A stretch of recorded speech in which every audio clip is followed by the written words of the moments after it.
وفاة المدرب الجزائري يوسف بوزيدي. إليكم التفاصيل كاملة، ولكن قبل ذلك لا تنسوا الاشتراك في القناة. إنا لله وإنا إليه راجعون. تلقت الأسرة الرياضية الجزائرية وعائلة كرة القدم بالتحديد اليوم الخميس خبرا صادما بوفاة المدرب الجزائري يوسف بوزيدي، وذلك عن عمر ناهز 67 عاما. وذكرت تقارير صحفية جزائرية أنه حسب المعلومات الأولية التي أدلى بها بعض أقارب الراحل، فإن سبب الوفاة كان نتيجة تعرضه لسكتة قلبية.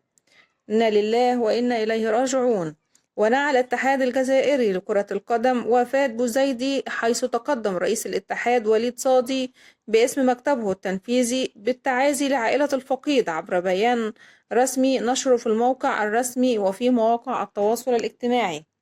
كما وجه صادي تعازيه أيضا لأسرة كرة القدم الجزائرية في هذا المصاب الجلل.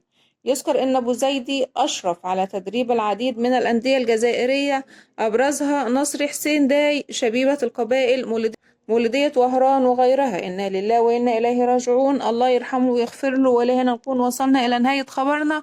دمتم في رعاية الله وأمنه، والسلام عليكم ورحمة الله وبركاته.